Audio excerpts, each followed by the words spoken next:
Pode. Bom dia, gurias, então. Muito obrigada pela presença de vocês, fiquei bem feliz que vocês todas vieram aqui. Nós vamos falar hoje sobre a redação do Enem e sobre a redação da URGS também, tá? A maioria de vocês sei que presta vestibular de medicina, a maioria.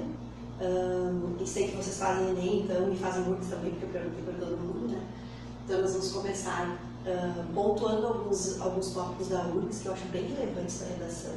E aí depois a gente fala sobre a redação do Enem, tá? Nós teremos aí um encontro de 1h30, mais ou menos, e eu vou deixar para depois da minha fala, para vocês fazerem as perguntas, né? Se quiserem questionar alguma coisa, se tiver alguma dúvida que vocês queiram pontuar, que vocês queiram fazer, então eu deixo para o final, que aí fica mais organizadinho, para não ter que interromper toda hora a fala, acho que fica melhor.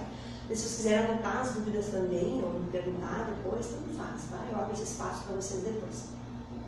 Eu vou falar primeiro da organização do curso, depois eu vou falar um pouquinho sobre a minha formação e a gente vai analisar então alguns tópicos, algumas redações da URGS, então, tá?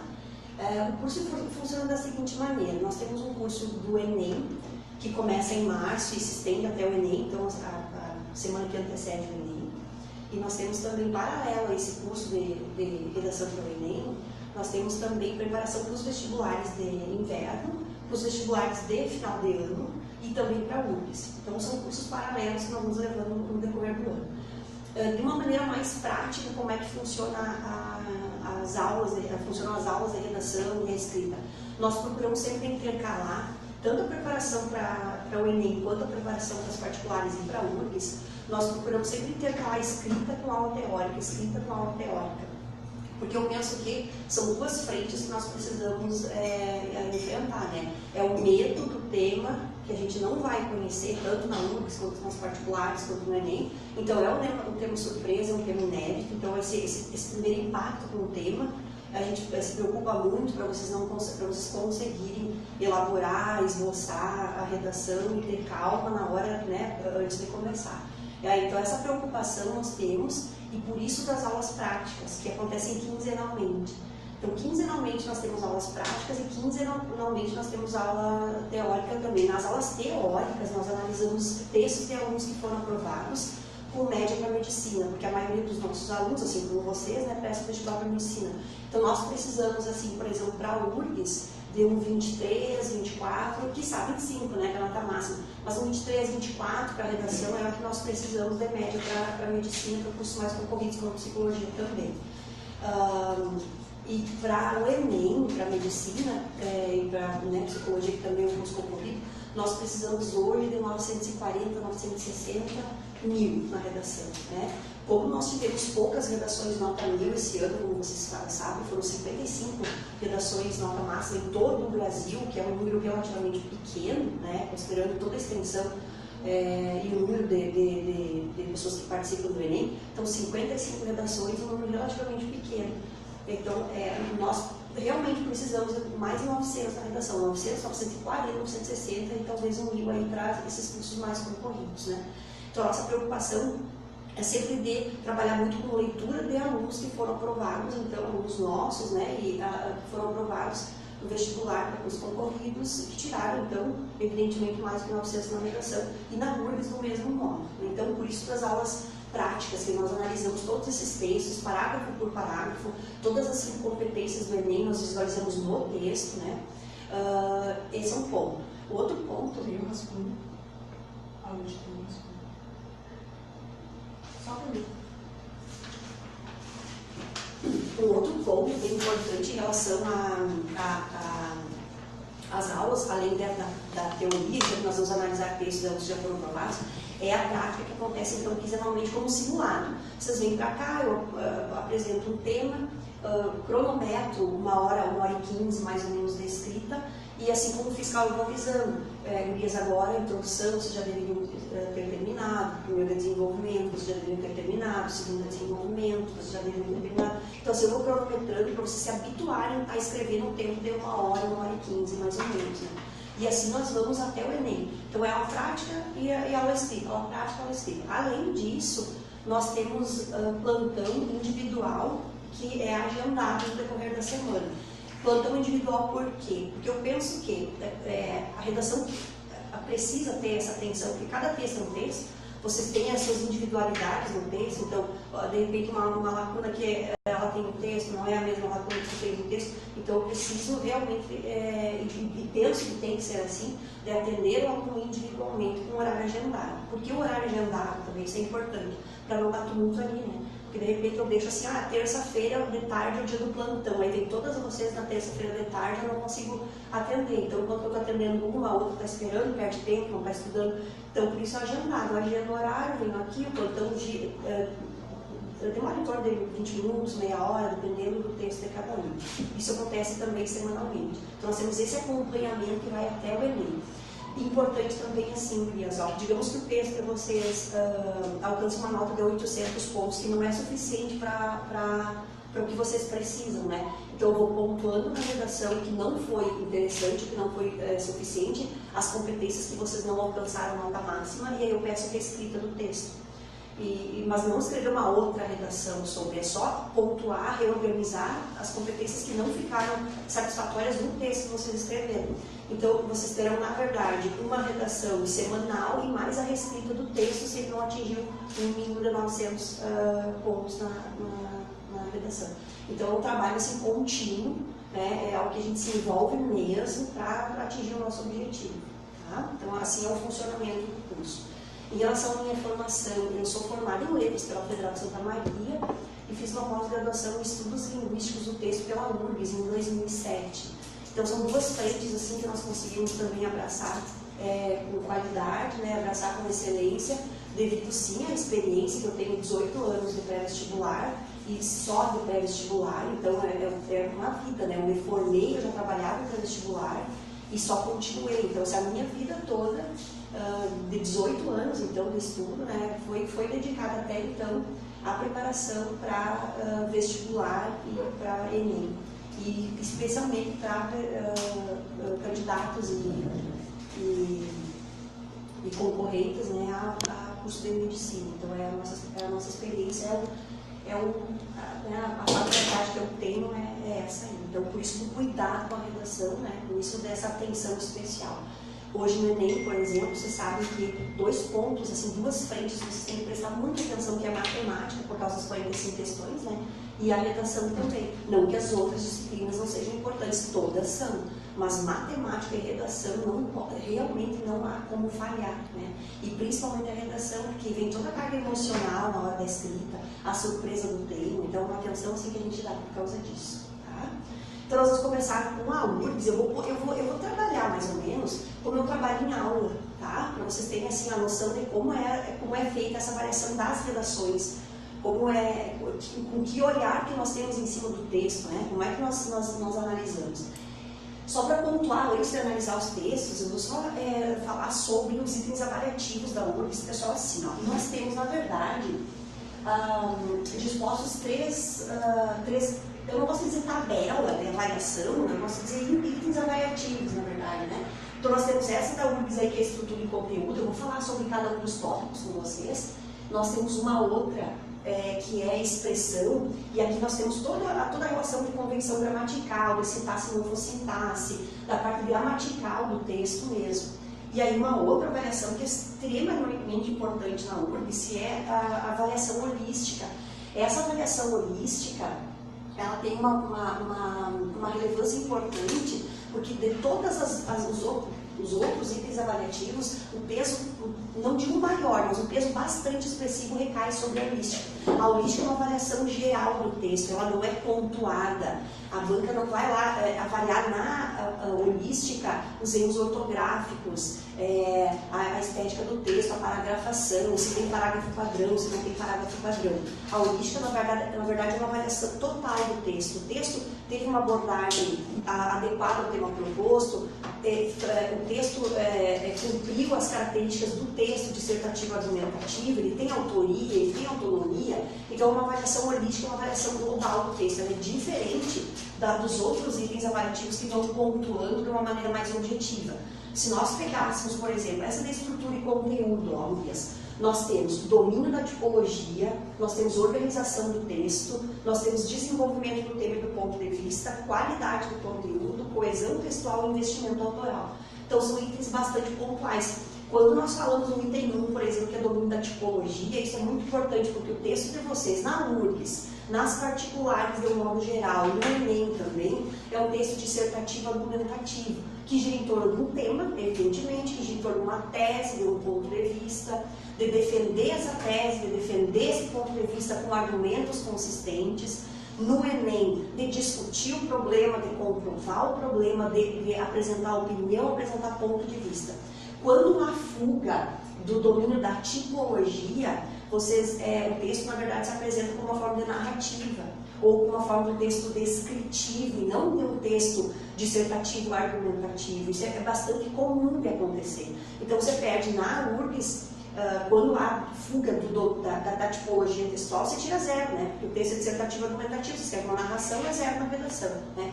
Mas aí, digamos que vocês elaborem uma redação com 4 parágrafos, 4 parágrafos, é uma estrutura padrão do texto. Digamos que vocês têm esses 4 parágrafos, dos 4, um deles ou 2 deles, que tem característica dissertativa argumentativa e os outros 2 não. Vocês não tiram 0 na redação, mas vocês perdem significativamente nesse item aí, que é a domínio da tipologia. O item 2, que é a organização do texto, é como vocês organizam as ideias do texto. Como vocês direcionam o tema proposto de acordo com o que vocês estão defendendo e com as justificativas, com os argumentos de vocês. Então, é toda uma organização, não só uma organização estética de paragrafação, de parágrafo padrão, de respeito às linhas, às margens, mas sim a organização do conteúdo todo em relação ao tema proposto. Então, nesse item 2. No item 3, desenvolvimento do tema e do ponto de vista, que é o conteúdo propriamente dito, os argumentos de vocês, como é que eles estão organizados, qual é a relação dos argumentos com o tema, com o ponto de vista, com a tese de vocês. A tese aparece em todos os parágrafos, tem unidade temática, né, que é o tema em todos os parágrafos, o ponto de vista de vocês em todos os parágrafos também, e cai nesse item 3. O item 4, qualidade do conteúdo. Se o texto de vocês foge ao lugar comum, se o texto de vocês não é um texto pontuado de clichês, se existe uma autoria, uma autonomia no texto, se não é uma ideia de massa, né? Se o texto realmente se esforça para apresentar um conteúdo, para defender o ponto de vista, que esse conteúdo não gira em torno de clichês. Recai então nesse 4º elemento aí. Processo o 5º de coesão textual. Pessoal, aqui, para coesão textual, nós teríamos as conjunções, os coletivos, né, os nexos oracionais, nós temos pronomes também, nós temos a utilização de sinônimos para fazer retomada das expressões, para não repetir sempre a mesma palavra. Então a gente trabalha com sinônimos, né, para substituir, com elementos coesivos, conjunções para unir períodos e para unir parágrafos também, nesse 5º item aí. O item 6, que é investimento autoral.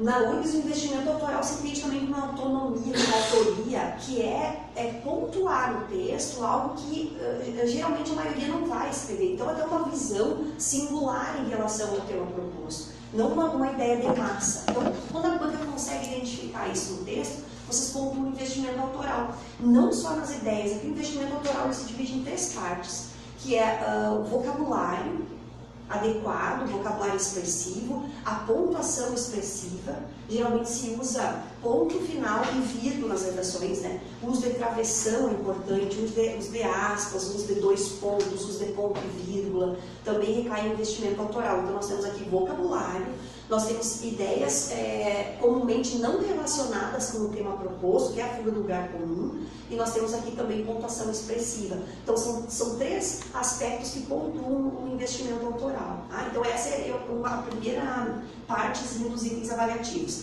A segunda, pessoal, recai sobre os aspectos gramaticais mesmo. Aí nós temos convenções ortográficas, a semântica, que é o sentido, o significado, e dos porquês recai aqui em semântica, né? Então nós temos o porquê 2 palavras, o porquê 1 palavra só, que a gente diz porquê junto, separado, né? Porquê separado com acento, porquê junto com acento, também é porquês. Também recai aqui todas as expressões, as palavras que vocês forem utilizar, que possuem mais um sentido ou mais um significado. Se houver um emprego incorreto, recai aqui também, vocês perdem pontos nessa parte de semântica. Então tudo que envolver o sentido, o significado das palavras, recai aqui no semântica. Aí nós temos pontuação, né? Aqui é pontuação, vírgula, 2 pontos se usados corretamente, travessão se usado corretamente, recai em pontuação. E sintaxe e morfologia. Aqui nós temos a organização, a estrutura dos períodos e dos parágrafos. Também recai nesse ponto aqui, crase, regência, concordância, todo aspecto de formação, de estrutura de períodos e de parágrafos também recai nesse ponto aqui. E aí a holística, então, que nós já apontei com vocês também, né, tem um peso bastante relevante. Redação na URGS, a redação nota máxima tira 25, então esses 25 estão distribuídos nessas três tabelas, então, esses 3 itens avaliativos aí da URGS, tá? E aí eu gostaria de avaliar com vocês alguns textos e vou pontuando alguns aspectos bastante relevantes em relação a esses itens avaliativos, a investimento autoral, a domínio da tipologia, a semântica, o sentido, o significado, a paragrafação, tá? Se há tangenciamento, se não há tangenciamento, nós vamos fazer esse trabalho aqui agora. Nós temos, pessoal, em 2006, a URGS pontuou, a URGS trouxe um tema bastante interessante, gostei muito daquele tema naquele ano. Faz algum tempo já, né? 2006 na verdade, quando 2016, mas na verdade 2006. A URGS veio assim, ó, basta ter talento para ocupar um lugar no mundo, foi simplesmente uma pergunta. Esse direcionamento que a URGS dá em relação ao tema proposto, em relação a proposta mesmo, ela vai variando. Às vezes ela faz pergunta, às vezes ela dá alguns itens para vocês responderem, né? Às vezes é uma frase simplesmente, às vezes é uma traz tabela comparativa, aí você tem que se manifestar em relação à tabela. Então não tem uma linha fixa de tema. A URGS é bastante, ela surpreende todo ano, né? Ela vai ter tema subjetivo, tema objetivo. Então não tem um padrão, a URGS não tem um padrão, isso que é o gostoso da URGS, né? Você dá mais liberdade de escrita. Então naquele ano de 2006 veio um basta ter talento para ocupar lugar no mundo, foi uma pergunta, um questionamento. Quando é feita uma pergunta a vocês, quando é feito um questionamento para vocês de maneira direta, de maneira objetiva, como foi em 2006, basta ter talento para ocupar lugar no mundo, o primeiro ponto é responder a questão. Se para vocês, sim, basta ter talento para ocupar lugar no mundo ou não basta ter talento por outras várias questões que precisam ser desenvolvidas e que precisam ser pontuadas para que o talento valha, né? Para que o talento seja trabalhado. Então, quando há uma pergunta direta, objetiva como essa, a primeira coisa, a resposta é sim ou não. Porque vocês precisam se posicionar, sempre lembrando que o texto é um texto dissertativo argumentativo. Então, o primeiro passo é, eu vou me posicionar em relação a isso. Depois, por quê? Porque no momento que eu respondo sim ou não, eu já tenho meu ponto de vista. Só que o porquê? Eu preciso justificar, eu preciso argumentar. É isso que faz o texto ser dissertativo argumentativo. E para isso nós temos estratégias argumentativas. Eu respondo sim ou não, me posiciono, explico o porquê e tenho que comprovar. Porque o texto dissertativo argumentativo ele é um texto de convencimento, então eu preciso comprovar. E essa comprovação ela vai se dar através de exemplos, através de comparações, através de dados estatísticos, através de analogias que eu faço entre passado e presente, entre Brasil e algum país fora do Brasil, entre a nossa realidade e outra realidade, entre a minha condição e a condição dos meus pais, a condição dos meus avós. Então, isso tudo para comprovar minha tese, meu ponto de vista. Então, naquele ano, nós nos deparamos com um texto, e esse texto foi fornecido pela URGS há um tempo. Agora não mais, a URGS não tem mais essa prática, mas a URGS há um tempo aí, nessa época, 2016, 2007, 2008, a URGS lançava todo ano uns livros de redações de alunos que prestaram vestibular nos anos anteriores, redações avaliadas e comentadas, né? Eram uns livros muito interessantes, eu tenho aqui. Depois a URGS perdeu essa prática, infelizmente, né? Mas eram uns livros muito interessantes, assim, porque as redações vinham avaliadas. E essa redação aqui foi uma redação que apareceu, então, avaliada, comentada em um dos livros. Eu vou ler e vou pontuando com vocês aos poucos, tá? E aí eu vou identificando os itens avaliativos nesse texto. Então, o título é Cuidado com os burros esforçados.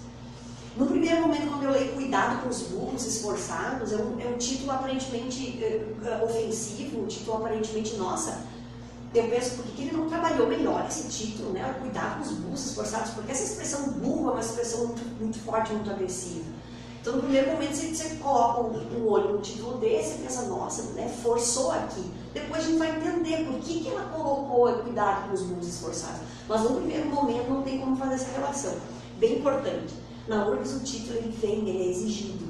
Ele vem com uma linha separada do corpo do texto, né? Então não é como o Enem tem 30 linhas, mas 30 linhas corridas.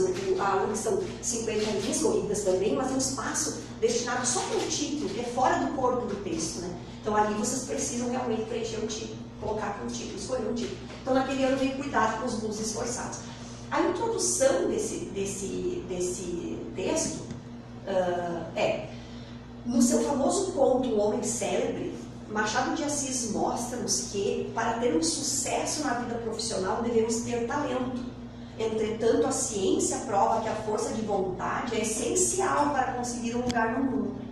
Nós temos um ponto aqui bastante importante, que é interessante destacar, que a palavra-chave que ela usa é talento. Esse é um ponto positivo da introdução. Independente do texto que vocês estiverem escrevendo, se é um texto para a URGS, se é um texto para alguma particular, ou se é um texto para o Enem, o papel da introdução é abordar o tema proposto. Eu preciso, nessa introdução, colocar a palavra-chave.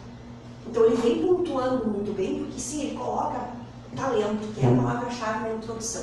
Mas vejam, pessoal, como é que ele faz essa costura toda para poder desenvolver o texto de acordo com o que é o proposto. Eu vou reler. No seu famoso conto O Homem Célebre, é o título, ele bota entre aspas positivo. Isso sim, tudo nome de título, de obra, de filme, de livro, entre aspas.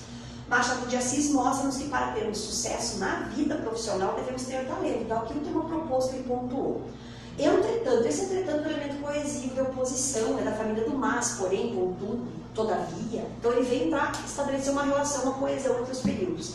Entretanto, a ciência prova que a força de vontade, essa expressão ciência, no meu ponto de vista, não foi bem colocada. Porque como é que a ciência pode provar que a força de vontade é essencial para ocupar lugar no mundo? Então, experiências que nós tivemos ao decorrer da vida, as observações que nós conseguimos fazer, né, de pessoas que ascenderam, que não ascenderam, isso sim pode comprovar que a força de vontade é essencial para ocupar lugar no mundo, mas a ciência que veio com algo que atrapalhou, perde onde? Lá na semântica, lá no sentido, no significado, que não foi a expressão mais adequada usada aqui.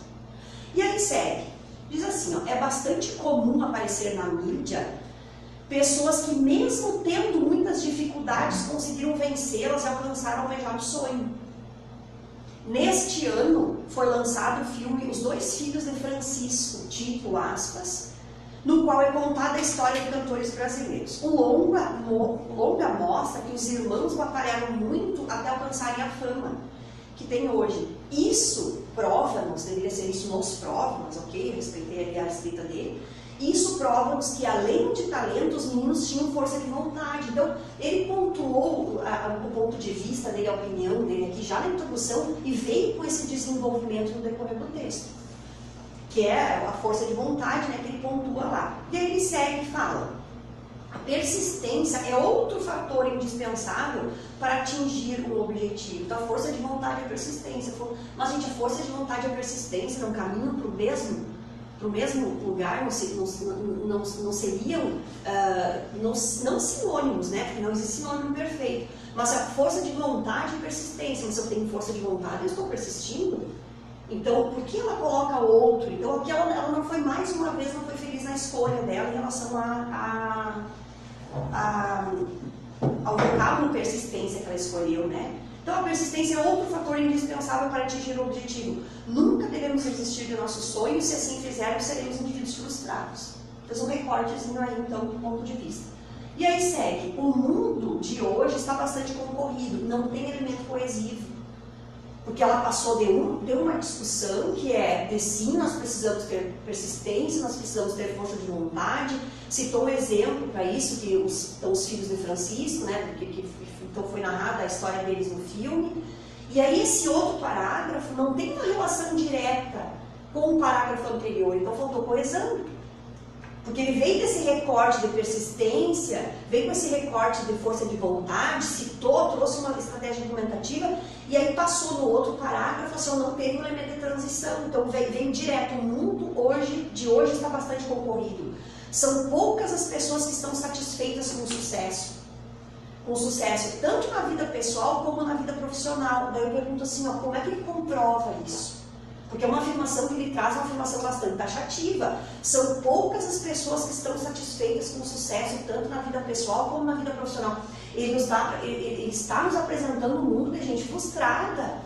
Mas essa é uma condição, como que ele chegou a essa conclusão? É a opinião dele?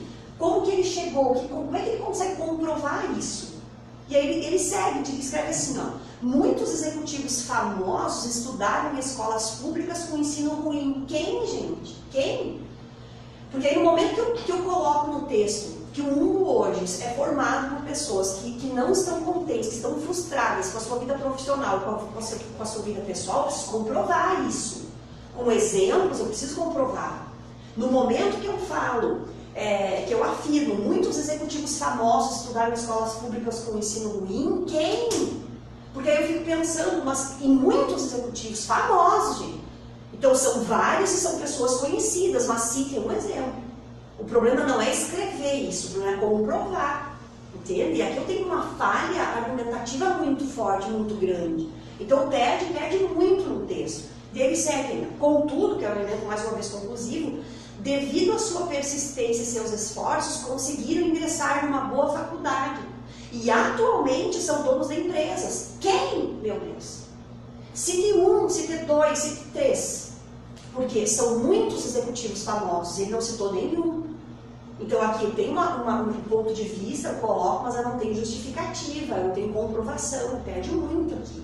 Então não é realmente um texto coeso, não é um texto que tem força argumentativa, não é um texto que tem comprovação, ele tem um ponto de vista, mas ele não comprova em nenhum momento, até aqui, o que ele está colocando. Faz a referência aos filhos de Francisco lá em cima, mas não se mantém esse ponto de vista dele, né? E segue. Pessoas com problemas físicos, como o músico Ray Charles e o artista Aleijadinho, podem até não ter talento, mas têm dedicação e empenho, acreditam no seu potencial. Só um pouquinho. São duas pessoas que já faleceram. O Aleijadinho já faleceu, gente. Já. E o Ray Charles também já faleceu. Olha como ele coloca o verbo, o tempo verbal. Ele escreve. Pessoas com problemas físicos, como o músico Ray Charles e o artista Aleijadinho, podem até não ter talento. Podem até não ter talento, eles não estão mais entre nós. Esse é um ponto. E outra, segue, mas tem dedicação e empenho, eles não estão mais entre nós, então eles não têm mais dedicação e empenho. Esse é um ponto, avaliado no tempo verbal. Então nós temos aqui um desvio de tempo verbal muito forte. Outra, voltando, pessoas com problemas físicos, como o músico Ray Charles, que era cego, né? E o artista Aleijadinho, então, que tinha problema, ele amarrava as ferramentas no punho aqui para poder fazer as suas artes, podem até não ter talento. Gente, ele está afirmando que o artista, que o Ray Charles e o Aleijadinho não têm talento, são esforçados. Mas me olha a falha aqui que nós temos. Dizer que o Ray Charles não tinha talento, mas ele se esforçava muito para tocar piano. Dizer que o Aleijadinho não tinha talento, mas se esforçava muito para fazer suas artes. Então ele está indo, na verdade, uma afirmação contrária à realidade, porque são talentosos, com persistência, sim, com esforço, sim, mas eram artistas talentosos. Em outras palavras, está afirmando que eles não tinham talento, que eles, na verdade, eles eram esforçados. E aí ele segue, em suma, que é, então, finalizando o texto, ter um dom é suficiente para alcançar um sonho. Então, só um pouquinho, aqui contradiz tudo que ele escreveu. Porque ele afirmou que o que não basta ter um dom, tem que se esforçar, tem que ter persistência, tem que ter força de vontade. E aqui ele afirma que ter um dom é suficiente para alcançar um sonho, então não é. Então ele conclui algo completamente contraditório ao que ele escreveu. Então faltou um não aqui, e aí eu não sei se houve realmente uma falha, um desvio de opinião, de ponto de vista no finalzinho do texto, ou se ele esqueceu de colocar um não. Se ele tivesse colocado um não, ter um dom não é suficiente, aí teria uma relação coerente com toda a escrita dele, não assim. E segue, embora não seja essencial. O ser humano é capaz de tudo o que quiser. E aí, observa o encerramento. Antigamente achava-se impossível voar. E hoje é extremamente comum. O que ele está fazendo é esta frase no meio do texto. Qual é a relação de voar com tudo que ele escreveu? Ele pontuou uma ideia nova na conclusão. E lugar da ideia nova não é na conclusão. Então, se ele quisesse desenvolver essa ideia de achava impossível voar e hoje consegue voar, coloque no desenvolvimento, explique e comprove. Não coloque na conclusão. E ele encerra. Já dizia a poetisa, cuidado com os burros esforçados. E aí faz um link lá com o título. Só que aí o que nós vamos fazer? Nós vamos pegar o título, nós vamos pegar o finalzinho dele, cuidado com os burros esforçados, nós vamos citar todas essas pessoas que ele citou na introdução. E aí eu tenho uma ideia que eu posso depreender.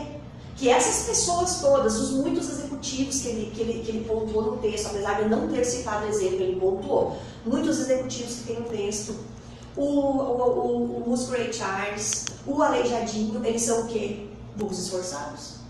Eles são burros esforçados. Percebe como a utilização incorreta de frase, de palavras, comprometem todo um dizer? Cuidado com os burros esforçados. Ele chamou toda essa galera que ele citou no texto de burro, esforçadinho. Burros, mas esforçados. Então, realmente, assim, não tem consistência argumentativa o texto dele. Não é um texto bem organizado. Esse texto ele realmente para reescrito. E escolher, porque tem muita coisa no texto só. E não tem consistência argumentativa. Não foi um texto bem pontuado naquela época, naquele ano, né? Evidentemente. Em 2013, pessoal, a URGS trouxe o outro, o papel e os limites do humor na sociedade. O papel e os limites do humor na sociedade. Hoje seria um tema ainda bastante atual. O papel e o limite do humor na sociedade. E aí nós temos aqui um texto que tirou 23,43. Esse é um texto para nós, 23,43. Vocês aí farão no URGS, seria uma nota legal para nós, 23,43, né? Uma nota para aprovação em medicina. Esse menino não foi aprovado em medicina, ele foi aprovado em relações internacionais, que é um curso tão concorrido quanto. E então ele nos trouxe esse texto. Esse deu um ex-aluno, tá? A herança de Gil Vicente. Título, A Herança de Gil Vicente. Aí pontua Gil Vicente. E aí é bastante interessante já, porque todo o texto, pelo título, estará voltado a discutir a visão do humor pela perspectiva do Gil Vicente. Diz assim, Gil Vicente, um dos precursores do teatro português, satirizava com humor, ironia e ousadia a tipologia humana de sua época, como observado no alto da barca do inferno. Dessa maneira, podemos observar que desde muito cedo o humor foi usado como ferramenta de manifesto e crítica social. E aí ele começa fazendo uma referência, começa fazendo uma relação a Gil Vicente, trouxe uma poça explicativa entre travessões, que isso é bem importante vocês explorarem, Elias, travessão, dois pontos, aspas, ponto e vírgula, isso é muito importante. E aí me pergunta quando que vocês poderiam usar travessão? No lugar de vírgulas explicativas, porque o travessão, de certo modo, é explicativo. Aqui, como ele vem isolando uma poça explicativa, ele é explicativo. Então, no lugar de vírgulas explicativas, sempre que vocês tiverem vírgulas explicativas, a sugestão é tirem as vírgulas e coloquem travessão. Tá? Porque aí vocês vão melhorando a pontuação do texto, então, né? E aí vejam que ele traz a sátira, o humor, a ironia, a ousadia do Gil Vicente, faz essa relação, então ainda pontua o alto da barca do inferno. E aí faz essa relação do Gil Vicente com o humor. E ainda ele diz, dessa maneira podemos observar que desde muito cedo o humor foi usado de maneira como ferramenta de manifesto e crítica social, desde muito cedo, quer dizer que ainda segue. Qual é o ponto de vista dele, os limites do humor na sociedade moderna? Qual é a opinião dele em relação a isso?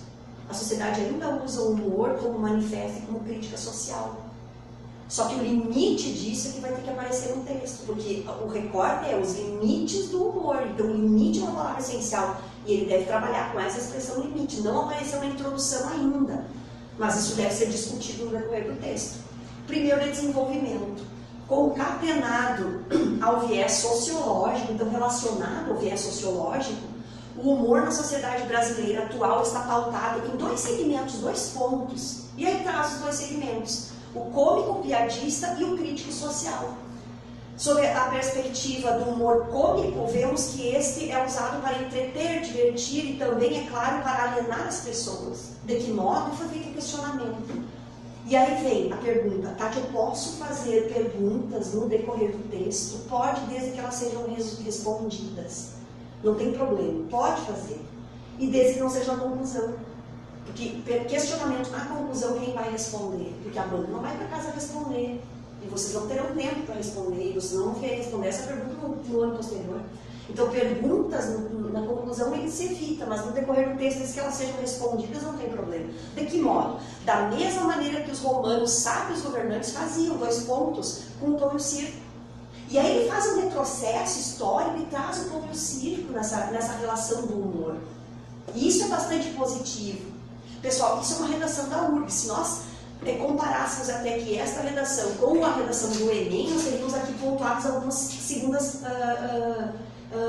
áreas do conhecimento, outras áreas do conhecimento, porque ele traz o Vicente, agora ele faz uma relação com o pão e circo. No Enem nós teríamos aqui outras áreas do conhecimento, e a URGS também vem com outras áreas do conhecimento. Então, de que maneira? Como faziam então os romanos com o pão e o circo? Esse método, e esse é um elemento coesivo, esse método arcaico e de alienação, proibido por lei, denigre a imagem do humor e passa a não ser mais aceitável. A saber, o humor, por base, tem o poder de unir as pessoas. No entanto, essa união não deve ser usada para fins egoístas, para alienação. Aqui tem o limite do humor na sociedade moderna, então. Implicitamente, já tem um ponto de vista, ele já coloca qual é o limite do humor, que o humor deve ter na sociedade moderna. E aí vem com o outro. Tomando por base o humor de crítica social no Brasil, teremos na mídia e nas redes sociais os maiores alienados a serviço do povo. As sátiras e ironias presentes nos programas de humor CQC, por exemplo, isso é atualidade. Então ele faz um retrocesso histórico, ele pontua pão e circo, ele traz o Vicente com o Alto da Barca do Inferno, e aí traz um exemplo mais atual para comprovar, para discutir os limites do humor na sociedade moderna, e ele traz esse programa CQC. Isso é positivo. Esse movimento no texto é importante. Trabalhar com o presente e com o passado, né, fazer um retrocesso histórico, fazer uma comparação, uma analogia. Esse movimento, pessoal, quer no Enem, quer na URGS, ele é extremamente importante. E há diversas páginas e comunidades criadas nas redes sociais, a qual mantém conectada milhões de brasileiros, com o intuito de tornar cômico e inaceitável, serve de alerta e de protesto contra problemas de dimensões nacionais, precariedade nos serviços públicos, corrupção na política, descaso com a educação, e vem traz a citação de exemplo para dar justificativa a isso tudo que ele está escrevendo. E aí são exemplos atuais, né? E aí vem encerrando o texto. Por conseguinte, o humor direcionado à proteção à sociedade, aqui faltou uma crase ali, por isso ele perdeu alguns pontos, como fazia Gil Vicente, se faz sempre necessário. Além disso, qualquer tipo de humor que mantenha a ética e o respeito aos direitos humanos é mistério para o desenvolvimento de uma sociedade. E desse modo não há precedentes para limites. E aí encerra o texto, pontuando mais uma vez o tema proposto e vindo com essa expressão que é fundamental, que é limites. Esse texto, então, tirou 23, ficou 43, perdeu ali, pessoal, em alguns aspectos coesivos, que eu não vou me deter para a gente não perder muito tempo, e também alguns desvios gramaticais ele perdeu também. Né? Pontuação, colocação de pronome, tem algumas falhas ali, mas de um modo holístico é um texto super bem escrito, muito bem organizado, né? Que pontua passado, pontua presente. E aí nós vamos com um outro tema de 2014 da URGS também, com uma abordagem um pouco diferente. A proposta aqui foi pontuada, direcionada de modo diferente. Em 2006 foi uma pergunta, basta ter talento para ocupar um lugar no mundo. E em 2014, então, a URGS trouxe alguns pontos que o candidato deveria respeitar. Veio assim, ó, considerando que um livro clássico, seu clássico é aquele que nunca saiu da sua cabeça, aquele que você sempre pensa em voltar a ler, aquele que você recomendaria ao seu melhor amigo, e aqui tem pontos, então, com verbos imperativos que o candidato deve seguir. Primeiro, identifique um livro que seja o seu clássico. Gente, vejam que esse tema está direcionando para a primeira pessoa. Daí você vai dizer assim, ó, mas na URGS vem em primeira pessoa? Sim, na URGS vem em primeira pessoa. Vocês podem sim usar a primeira pessoa na URGS. E no Enem se evita primeira pessoa, se evita no Enem. Mas na URGS é liberado o uso da primeira pessoa. E aí contrariando o que muitos de vocês talvez aprenderam, que muitos de vocês ouviram, né? Primeira pessoa na URGS, sim, é liberado, pode. Claro que usado de acordo com o tema proposto e, né, de uma maneira que não transforme o texto em um texto narrativo. Isso é bem importante pontuar. Então, identifique um livro que seja o seu clássico, explique por que ele mereceu esse lugar em sua vida, apresente argumentos que justifiquem sua escolha e redija uma redação, uma dissertação defendendo seu ponto de vista. Veja que se eu seguir os passos, eu tenho os parágrafos bem construídos. Identifique um livro, na introdução já vou identificar. E aí vem, explique por que ele mereceu esse lugar em sua vida, aí nós temos um texto dissertativo argumentativo, porque vocês vão apresentar o tema e vocês vão justificar esse tema, esse livro, né, essa obra escolhida, e aí já tem toda a dissertação, né, em defesa do ponto de vista. E aí apresentar argumentos, né? Claro que eu tenho que ter consistência argumentativa para isso. E então, pessoal, nós temos um texto aqui que eu vou ler, eu leio todo na íntegra, sem interrupção. Só falou antes da nota, ele tirou 13, que não é uma nota satisfatória, de fato não é, algo deu errado com esta redação e nós vamos ver o porquê, tá? Que deu 13 realmente assim não é uma nota para, não é uma nota interessante para nós, né? Evidentemente. Então nós temos assim, eu leio na íntegra e aí eu comento com vocês depois. Ele começa assim, ó. Divertir, ensinar e intrigar. Esse começo é interessante, sim, esse começo é muito interessante, vocês podem fazer gradação verbal, gradação de adjetivo, gradação de substantivo, vocês podem fazer isso, transforma um texto em um texto único, isso é autoria, autonomia para URGS. Então é bastante interessante. Divertir, ensinar e intrigar. Alguns livros são capazes de provocar mudanças, tanto individuais como em sociedade, naqueles que os leem. Cada cultura possui seus livros clássicos que refletem seus costumes, ideias e histórias. No entanto, a palavra clássico pode também adquirir um caráter mais pessoal. Nossos livros preferidos, aqueles que quando vemos, lembramos ou ouvimos falar, queremos reler, são os nossos clássicos. Introdução. A escrita pode sobreviver por muito tempo. Por isso, há séculos, o conhecimento humano tem sido registrado pela escrita. A saber, a enciclopédia criada no século XVIII, época do iluminismo, busca reunir grande parte do conhecimento existente em um único livro.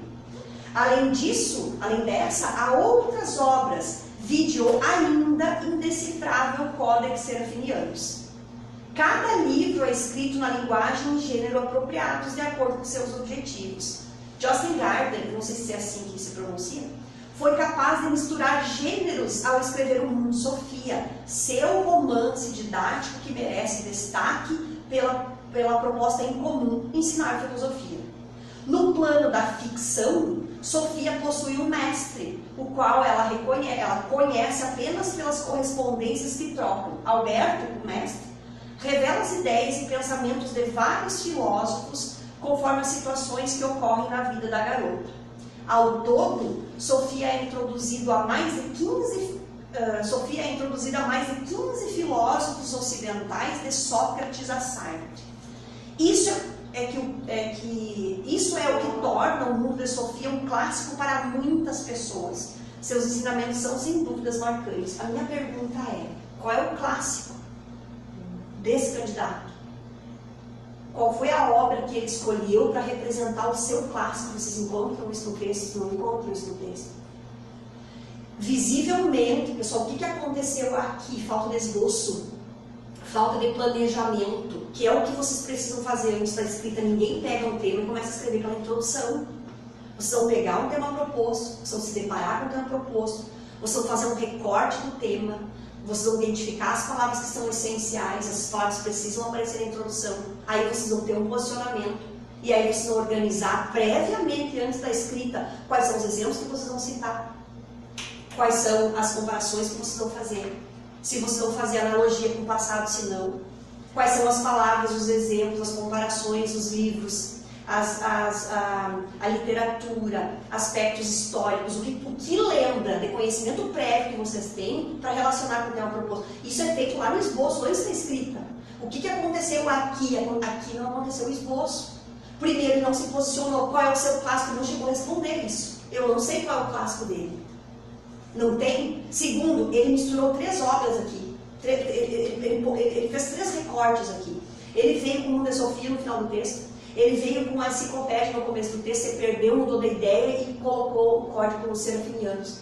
Então é visível assim que ele, se eu voltar ali e analisar e reler, eu vou perceber que ele se perdeu realmente. A escrita pode sobreviver por muito tempo, por isso há séculos, o conhecimento humano tem registrado, até aqui está tudo certo. Daí ele pensa, agora eu vou citar a enciclopédia. Daí ele vem. A enciclopédia, criada no século XVIII, época do iluminismo, busca reunir grande parte do conhecimento existente em um único grande livro. Parou. Então ele não desenvolve mais sobre a enciclopédia, ele não diz por que a enciclopédia é um clássico para ele nem sequer afirma que a enciclopédia é um clássico para ele. Aqui ele deve ter pensado assim, meu Deus, eu não sei mais o que escrever, eu vou colocar uma outra obra aqui. Eu vou emendar uma outra obra e vou falar sobre outra obra. E aí ele veio e realmente fez isso. Além dessa, outras obras. E aí ele vem com códigos serafinianos. Daí ele para e não fala mais nada sobre isso.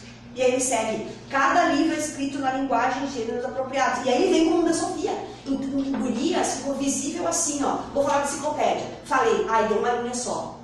Vou colocar então agora o código serafinianos. Escrevi, aqui foram 2 linhas. E eu não consigo mais desenvolver. Lembrei do Mundo de Sofia. Vou colocar o Mundo de Sofia. E ele coloca o Mundo de Sofia e desenvolve sobre o Mundo de Sofia na conclusão. Mas o lugar de desenvolvimento, de ponto de vista, de justificativo, não é na conclusão. A conclusão retoma. Estou falando em números agora, tá? A conclusão retoma. Ela vai retomar tese, ela vai retomar ponto de vista. É um parágrafo de fechamento, uma síntese do texto. Não cabe ideia nova para ser discutido na conclusão. Então não caberia o Mundo de Sofia na conclusão. Visivelmente você perdeu. A introdução é boa. A introdução é muito positiva. Depois da introdução, eu não sei o que aconteceu. Se não deu tempo, se ele deixou a redação por último, se ele passou mal, não sei o que aconteceu. Mas esse fato que não deu certo aqui, despencou depois da introdução. Falta de esboço. Falta de organização prévia. Falta de seguir uma lógica. Não tem um fio condutor a redação dele. Falta de organização. Falta de organização. Esse texto representa o quê? A importância do esboço. A importância de organizar previamente antes da escrita. Ninguém escreve uma redação se deparando com o que é proposto já na introdução. Não, são 3 etapas. Eu leio o tema, destaco o tema, pontuo, já escolho o meu ponto de vista, já me posiciono. É uma etapa. A segunda etapa, eu vou para o rascunho. Eu vou para o esboço primeiro, né? Faço todo o esboço, toda a organização, daí eu vou para o rascunho. E aí o rascunho mesmo, pessoal. Eu não vou pensar em crase, regência, concordância, acentuação. Eu vou colocar, eu só presto atenção na ideia, no meu ponto de vista, na consistência argumentativa, nos exemplos, nas comparações que eu preciso colocar para manter a minha tese, meu ponto de vista, porque ele é um texto opinativo. Então eu tenho que pensar nisso. Se eu pensar em crase, regência, concordância, acentuação na minha tese, no meu ponto de vista, nos exemplos que eu vou usar, tudo isso ao mesmo tempo agora já, não vai dar certo. Então é por etapas. E aí, quando eu faço o esboço, eu me preocupo com o conhecimento prévio que eu tenho em relação ao tema proposto, e aí eu vou colocar. Saio do esboço, eu vou para o rascunho. O rascunho é o momento de eu pensar no que eu pontuei no meu esboço, para não tangenciar, para não fugir, para ter consistência argumentativa. Depois, que é a última etapa, que é a parte da revisão, que muitos não fazem, a maioria não faz. A maioria não faz 2 coisas. A maioria não faz esboço e a maioria não faz revisão. E você peca no esboço, você peca na revisão. E são 2 pontos fundamentais na estruturação de um texto. É o esboço e a revisão. E a revisão é a parte de... Tem unidade temática? Tem. Ponto de vista? Tem. Em todos os parágrafos? Sim. Tem consistência argumentativa? Tem exemplificação? Tem comparação? Sim. Tem. Tem elementos coesivos no meu texto? Sim. Crase, regência, concordância, acentuação, estruturação das palavras, parágrafo padrão. Essa avaliação ela é feita no final, antes de passar a limpo. E isso não aconteceu nesse texto. Então foi uma falta de esboço e uma falta de revisão. Não deu tempo, eu acredito que não tenha dado tempo para esse texto. Então hoje daqui vocês vão levar 2 coisas mesmo, importantíssimas, esses 2 pontos, essas 2 coisas, o esboço e a revisão. Não tem texto bom que saia um texto coerente, um texto adequado, um texto alinhado, um texto coeso, Um texto que tenha unidade temática, consistência argumentativa, sem esboço e sem revisão. Não tem como. Tati, não dá tempo. Dá, isso é treino. Isso a gente faz, isso é treino. Isso a gente treina, isso a gente cronometra. Isso é prática mesmo. É prática, tudo é prática, isso é prática também. O esboço é prática, a revisão é prática também. E aí o importante, isso é muito importante. Isso já deve ter acontecido com vocês em algum momento. Mudar de ideia na hora de passar limpo. Isso é comum. Ai, não gostei da minha introdução. Daí na hora de passar limpo, a pessoa muda a introdução. Não gostei do primeiro desenvolvimento, não gostei desse parágrafo, eu vou passar e vou mudar, não muda. Por isso que serve a revisão. Revisa tudo que tiver que mudar a ideia, vai mudar na hora da revisão. Muda ali na hora da revisão. Na hora de passar a limpo, é passar a limpo. E a minha sugestão é sempre fazer assim, ó, tá com o texto pronto, vai dar uma volta, toma uma água, respira lá um pouquinho, volta e passa a redação a limpo. Mas é a hora de passar a redação a limpo, não é a hora de mudar da ideia. Porque se muda da ideia, altera alguma coisa, desestabiliza o texto, em coesão, ou de repente lá acrescenta uma frase que não tem relação nenhuma, ou até uma relação contraditória com o que já foi escrito, compromete todo o texto, foi o que aconteceu aqui. Então esse cuidado, assim, a gente tem que ter esboço e a revisão, e dá tempo, é treino, tudo é treino, tá? Esse aqui eu vou deixar de molhinho ali, gente. Se bem que esse aqui é interessante também. Eu só estou preparada com o tempo, tá? É só por causa disso mesmo. Mas eu vou ler esse último aqui, ó. Que é bem interessante, que é do Joel, ex-aluno. Bebê, Joel, agora deve ter se formado já. Porque tirou 23 na redação, é do mesmo texto, aquele do humor, dos limites do humor na sociedade brasileira. E vocês vão ver aspectos muito parecidos, muito semelhantes desse texto aqui com o texto que eu li antes do Gil Vicente, porque esse também confunde o Gil Vicente. E assim, ó, os dois foram ex-alunos, mas de sedes diferentes. Né? Naquela época eu trabalhava em Porto Alegre também, trabalhava aqui, então um era aluno daqui e o outro foi aluno de Porto Alegre. Mas vocês vão ver que os textos são muito parecidos, são muito semelhantes. Os dois fizeram, então o Urgs naquele ano um tirou 23, 43, então, né?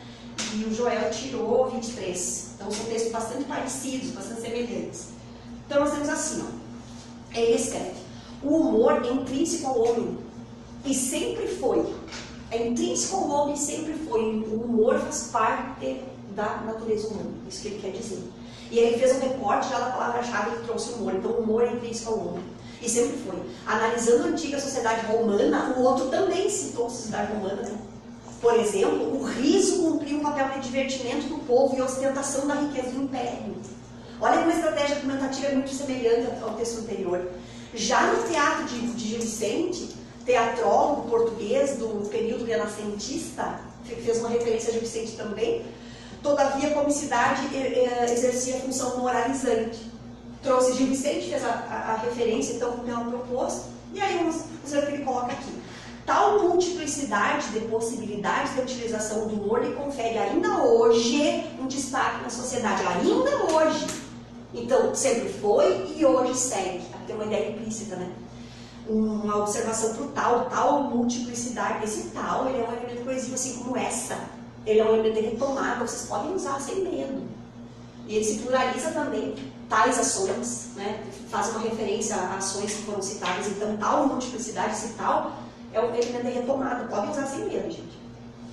Então, além disso, os meios de comunicação facilitam a sua difusão, ampliando o número de pessoas com acesso a ela. Faça mistério, que é necessário, né?